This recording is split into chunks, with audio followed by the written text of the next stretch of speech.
Hello and welcome to the 2024 Marin County Point-in-Time Count Training. Thank you for joining us in this important effort to improve the understanding of homelessness in your county. The count will be conducted in two primary phases, separating the count and survey efforts. This training is focused on the count portion, which will take place on January 23rd, and the survey training will be conducted at a later date. We will share additional details regarding the purpose and methodology as this training continues. In this training, we will cover the following: the purpose of the point-in-time count, the definition of homelessness used for the count, how to conduct the count, and reminders and next steps. There are several reasons why a point-in-time count is conducted.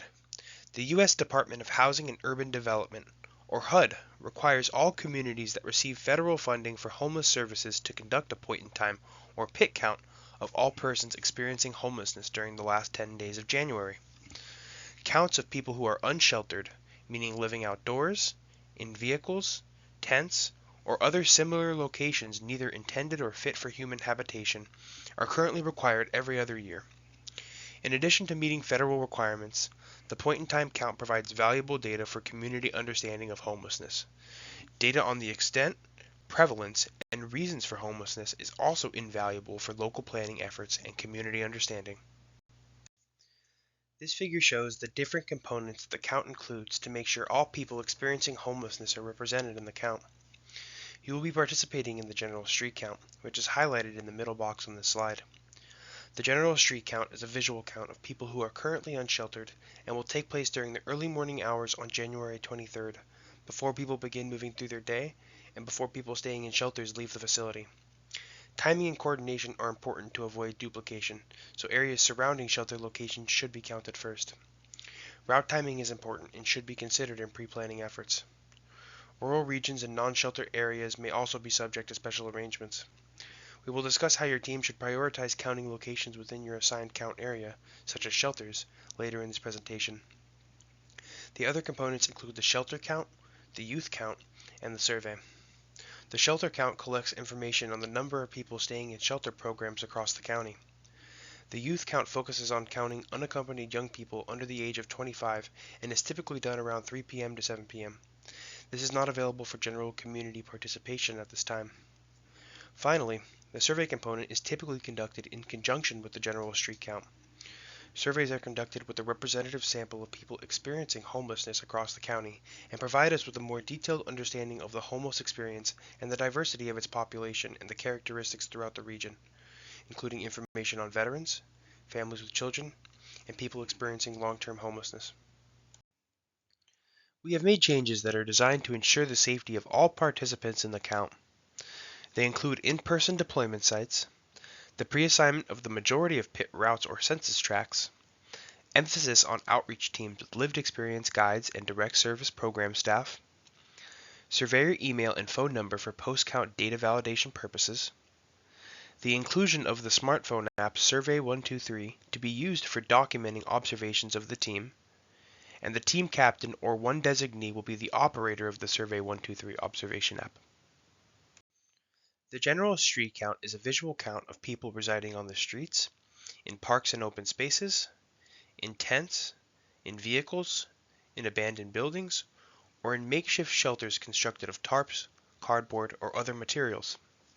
The street count will be conducted while people are still in public shelters in the morning, which will help us have an unduplicated count of everyone experiencing homelessness that day.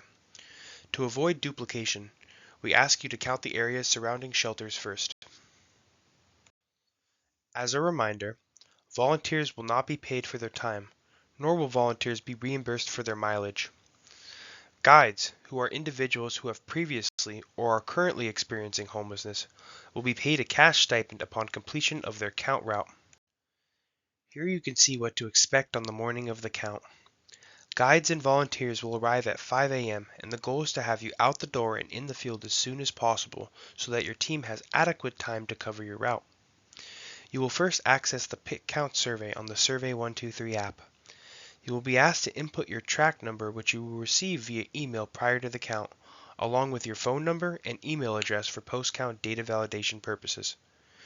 We expect all teams to finish their routes by 9 a.m. Please call us if you think you need to be out any later than 9 a.m. or if you need additional help to complete your assignment. We strongly encourage you to conduct as thorough of a count of your assigned maps as you can. There are two different types of participants on each team during the general street count: volunteers and guides. This slide outlines the differences between guides and volunteers. A guide is an individual who has previously or is currently experiencing homelessness and uses their knowledge to identify individuals experiencing homelessness during the general street count. They will guide their team towards locations in their assigned count area where individuals experiencing homelessness are likely to be seen, and will help distinguish between safe and potentially dangerous situations. Guides are compensated for their time and contributions to the count in the form of a $20 per hour cash stipend. A volunteer will provide consultation and support in team decisions. They will be in charge of transporting their count team through their assignment and will help ensure that full coverage of the map is achieved and communicate with pit count organizers as needed. Please note that volunteers are not paid for their participation in the count, nor do they receive gas or mileage reimbursements. Teams should note that because we are covering the entire geography of your county, there may be instances where the guide is not personally knowledgeable about the specific route the team is covering. However, guides are still able to draw on their first-hand experience of homelessness to help identify potential locations or persons based on previous experiences and signs in the environment. If a team is confused on whether or not a person should be included in the count, we ask them to collaborate within their team and make an informed decision.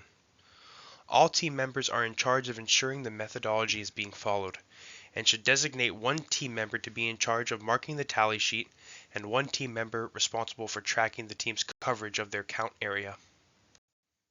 The next set of slides will outline how to use the data collection forms that you will use on the morning of the count. Each team will be able to select specific routes and be given maps of those routes, which will be emailed to you prior to the count. If there are issues printing the map, there will be a few locations across the county where physical maps can be picked up. Your route will be outlined. Please stay within the tracked border. Often, the boundary of your route is a street.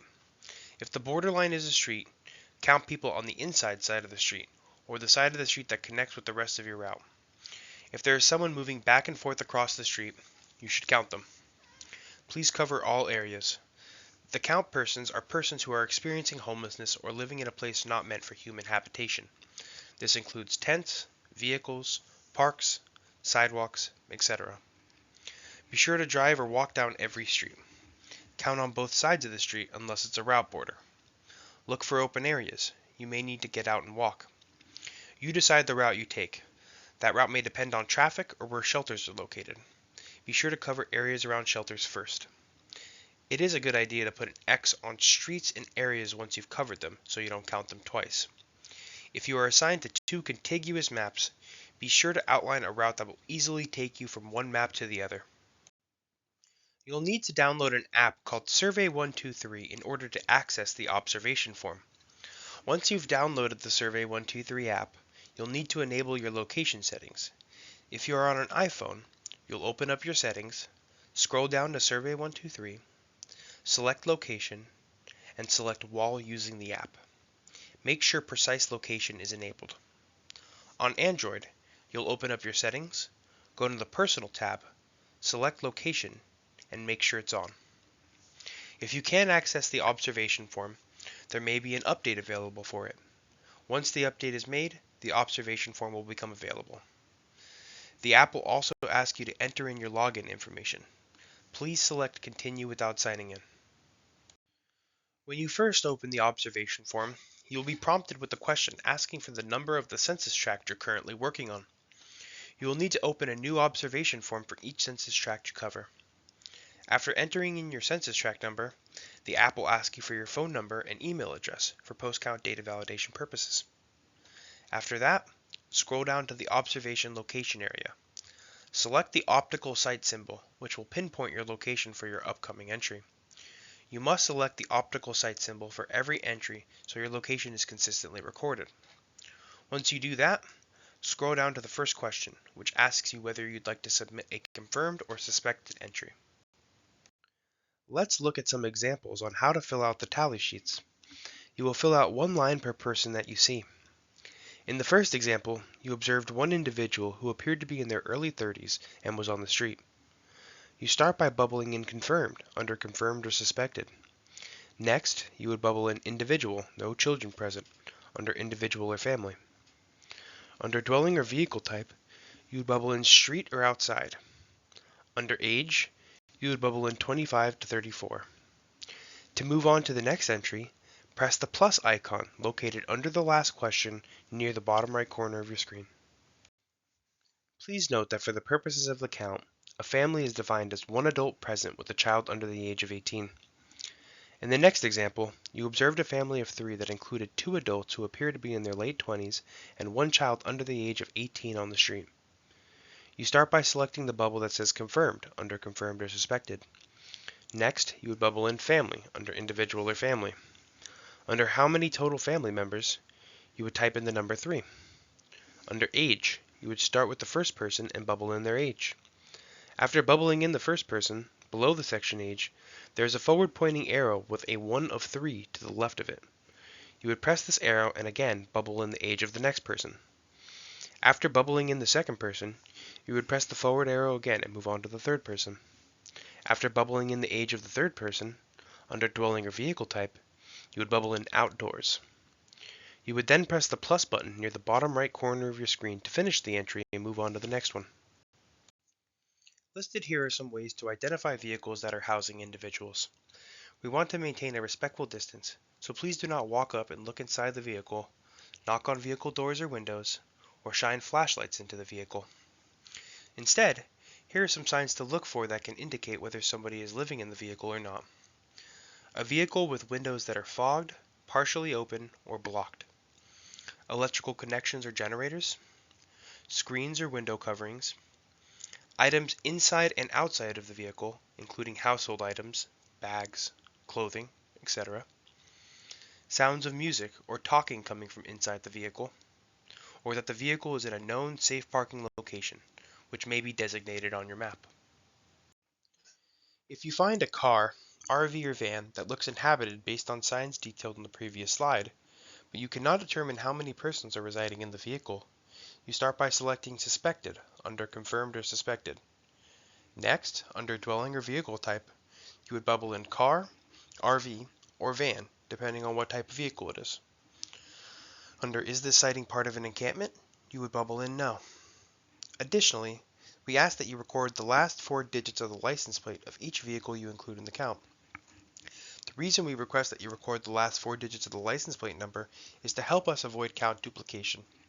Vehicles move quickly, and this helps ensure vehicles are not counted twice. The field for listing the last 4 digits of the license plate number is located below the section entitled Dwelling or Vehicle Type. After that, you would submit the entry by pressing the plus icon near the bottom right corner of the screen. We take the privacy and confidentiality of people experiencing homelessness seriously. Please note that vehicles are not traceable or able to be tracked down using these numbers. Additionally, these numbers are only for use by the research consultant team from Applied Survey Research and will not be shared with any persons, organizations, or authorities outside of ASR. An encampment is defined as 2 or more tents or makeshift shelters that are grouped together. In this example, you observed an individual who appeared to be in his early 20s outside a tent. You also observed a tent directly next to his, with an individual who appeared to be in his 70s standing outside of that tent. You start by bubbling in Confirmed under Confirmed or Suspected. Next, under Individual or Family, you would bubble in Individual. Under Dwelling or Vehicle Type, you would bubble in Tent or Makeshift Structure. Under Is this sighting part of an encampment, you would bubble in Yes. Under Age, you would bubble in 18 to 24. At the bottom of the survey, there is a plus button you can press to add another individual. It is located near the bottom right corner of your screen. After adding in the next individual, repeat the same steps you just did, except under Age, you would bubble in 65 plus to indicate that you believe the second individual is in his 70s. To complete the entry, you would press the plus symbol near the bottom right corner of your screen. In the second example, you observed 3 tents together, but you don't see any individuals. In this case, you start by bubbling in Suspected under Confirmed or Suspected. Under Dwelling or Vehicle Type, you would bubble in Tent or Makeshift Structure. Under Is this sighting part of an encampment, you would bubble in Yes. After that, you press the plus button located near the bottom right corner of your screen to indicate another entry and repeat these steps for the next 2 tents. Now that you understand how observations are made within Survey 123, we highly recommend testing the application while out and about prior to the count. Location data is critical, so please make sure your location settings are enabled within the settings on your mobile device. Feel free to submit your entries as well, as all entries prior to count day will be removed. Safety is a top priority while out in the field. Please take note of the following items when you're out conducting the count. Please be safe and do not take any risks. Do not approach individuals and ask them if they are experiencing homelessness. Please observe and document observations only. Do not take any photos while out in the field to protect the privacy of those being counted. Please keep all locations and information confidential and do not discuss them after the count on social media or any other public forum. Stay with your teammates, be respectful of those you are counting, and if you have any problems or questions, call your deployment center captain. Once again, safety comes first for all count participants. If an area seems too unsafe to cover, do not enter it. Mark the area on your map to show your deployment center captain when you return. Some of these areas will have special teams to cover them. If you have a true emergency, please call 911 and then notify your deployment center captain when appropriate. We will review the safety and confidentiality protocols again on the day of the count. Here are a few tips on how to prepare for the count. Wear comfortable shoes and clothing. Dress warmly. Wear a jacket, sweatshirt, raincoat, gloves, hat, etc. It's the wintertime. Bring a car if possible. Bring a fully charged cell phone. Bring a flashlight. The count will happen rain, snow, or shine, so be sure to bring an umbrella or cold weather gear if necessary. And of course, be sure to get plenty of rest the night before. We will be in touch with you regarding any specific deployment location information, as well as reminders as we approach the day of the count. Please feel free to contact us at the listed email or phone number with any questions. Thank you in advance for your participation in the 2024 point-in-time count. Please encourage your friends, family, and colleagues to join us in this year's count by directing them to the volunteer registration link. We couldn't do this without you, and we look forward to seeing you.